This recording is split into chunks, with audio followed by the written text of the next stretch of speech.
இப்போ பாருங்கள், நல்லா குலோப் ஜாமுன் மாவும் நல்லா கொட்டி எடுத்தாச்சுங்க. இப்போ வந்து இதை தண்ணி சேர்த்து நல்லா பிணைஞ்சிக்கலாங்க. கொஞ்சம் கொஞ்சமாக தண்ணி சேர்த்து பிணைஞ்சிக்கோங்க.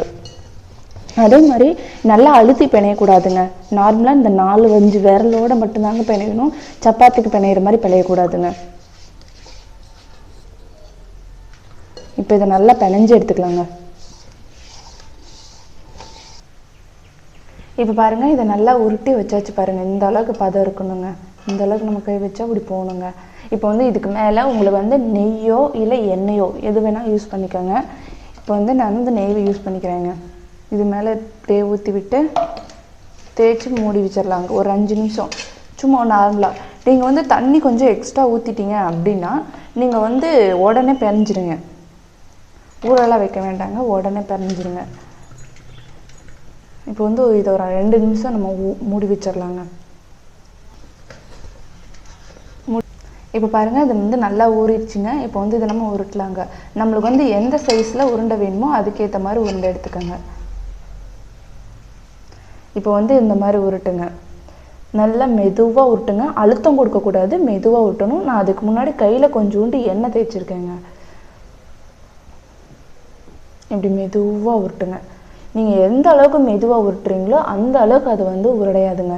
இப்போ பாருங்கள், எவ்வளோ அழகாக வந்துருச்சு பாருங்கள். நான் சும்மா ஒரு 2 சுற்று தானேங்க சுற்றினேன், எவ்வளோ சூப்பராக வந்துருச்சு பாருங்கள். இப்போ இதை எடுத்து வச்சுக்கலாங்க. இதே மாதிரி எல்லா பாலையும் நம்ம உருட்டி வச்சுக்கலாங்க. ஒரு விரிசலாவது எங்கேயாவது இருக்கான்னு நீங்களே பாருங்கள். இப்போ இதே மாதிரி எல்லா பாலையும் எடுத்து வச்சிடலாங்க நம்ம. இப்போ நம்ம வந்து சக்கரை பாவு காய்ச்சிருக்கு, சக்கரை போட்டுக்கலாங்க நம்ம. அந்த உங்களோட பாக்கெட்லேயே வந்து சர்க்கரை எவ்வளோ போடணும்னு சொல்லியிருப்பாங்கங்க.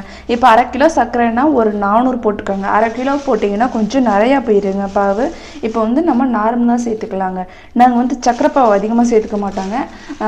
அந்த குலோப் ஜாமுன் தாங்க அதிகம் சாப்பிடுவோம். சக்கரை பாவு எங்களுக்கு இது போதுமான அளவு. இப்போ வந்து நம்ம இதை நல்லா கொஞ்சம் தண்ணி ஊற்றி நல்லா வேக வச்சிடலாங்க.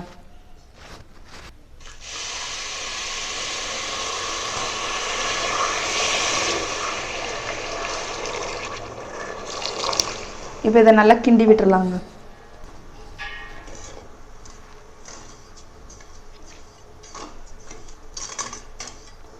இப்போ பாருங்கள், சர்க்கரை பாகு ரெடி ஆகிட்டு இருக்குங்க. நம்ம இது வந்து மீடியம் ஃப்ளேமில் வச்சுக்கோங்க. இப்போ இது கூட ஒரு 3 ஏலக்காவை நல்லா கிள்ளி போட்டு விட்டுருங்க. இந்த மாதிரி நல்லா கிள்ளி போட்டு விடுங்க. இது வந்து வாசத்துக்காக தாங்க போடுறது. உங்களுக்கு பிடிச்சிருந்தா போடுங்க, இல்லைன்னா விட்டுருங்க. இல்லைன்னா குங்குமப்பூ கொஞ்சோண்டு சேர்த்துக்கோங்க, நல்லா இருக்குங்க.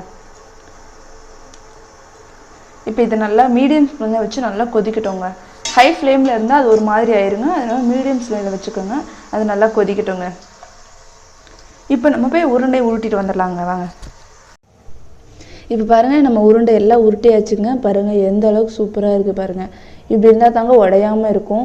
நல்லா ஈவனாக எல்லாம் ஒரே மாதிரி இருக்குது பாருங்கள். இப்போ வாங்க, இதை நம்ம எண்ணெயில் போட்டு பொரிச்சு எடுத்து நம்ம சக்கரை பாவில் சேர்த்துக்கலாம். இப்போ பாருங்கள், எண்ணெய் நல்லா சூடேறிடுச்சுங்க. இப்போ நம்ம ஒவ்வொன்றா இதை உள்ளே சேர்த்துக்கலாங்க.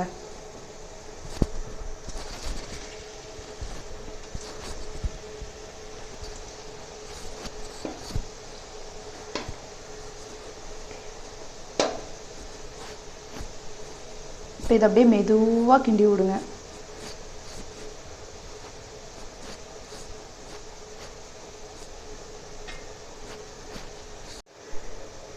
இப்போ பாருங்கள், இது நல்லா வெந்துருச்சுங்க. இப்போ வந்து இப்படியே நல்லா பரட்டி விட்டு இதை எடுத்துடலாங்க. பாருங்க எப்படி உடையாமல் வந்திருக்கு பார்த்தீங்களா?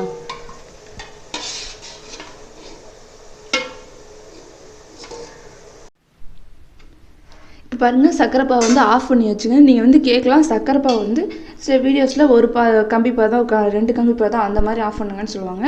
நம்மளுக்கு வந்து இப்போ அதெல்லாம் தேவையில்லைங்க. நம்ம வந்து நார்மலாக கொதித்து ஒரு 1/4 மணி நேரம் நம்ம கொஞ்சம் மீடியம் ஸ்லீம் கொஞ்சம் ஃபாஸ்ட்டாக வச்சு நம்ம கொதிக்க வச்சாவே போதுங்க. இப்போ இதுவே நம்மளுக்கு வந்து நல்லா பிசு தன்மை கொடுக்குங்க. இப்போ வந்து நம்ம ஆஃப் பண்ணியாச்சுங்க. இப்போ இது கூட நம்ம வந்து ஒரு 2 நிமிஷம் அப்படியே ஆஃப் பண்ணி வச்சதுக்கப்புறம் நம்ம 2 நிமிஷம் முடிச்சு சூடு கொஞ்சம் குறைஞ்சிருங்க. அந்த குறைஞ்சதுக்கப்புறம் நம்ம குலோப் ஜாமுனை எண்ணெயில் போட்டு பொரிச்சு வச்சுருக்கதை நம்ம இதில் போட்டுடுறாங்க. இப்போ பாருங்கள், இப்போ போட்டு பொரிச்சு எடுத்ததை எண்ணெயில் போட்டுட்டு இது சர்க்கரை பாவில் நல்லா சேர்த்துக்கலாங்க. இப்போ பாருங்கள் எல்லாமே இதை போட்டாச்சுங்க. இந்த மாதிரி பெரிய சட்டி இருந்தால் எடுத்துக்கோங்க. அப்போ தாங்க எல்லா குலோப் ஜாமுன் இப்போ பாருங்கள் ஒன்றுக்கு மேலே ஒன்றும் இல்லாமல் எல்லாமே சர்க்கரை பாவில் இருக்குங்க. இப்படி இருந்தால் தாங்க நல்லா ஈவனாக நல்லா வந்து அந்த உருண்டையில் சர்க்கரை வந்து நல்லா அந்த பாவு வந்து நல்லா உருண்டையில் சாருங்க. அதுக்காக இப்படி பெரிய சட்டியில் போட்டுக்கோங்க. இப்போ இது வந்து ஒரு மேக்ஸிமம் ஒரு அரை மணி நேரமாவது ஊறணுங்க. அப்போ தாங்க உருண்டைக்குள்ளே வந்து சர்க்கரை பாவு நல்லா மிக்ஸ் ஆகுங்க.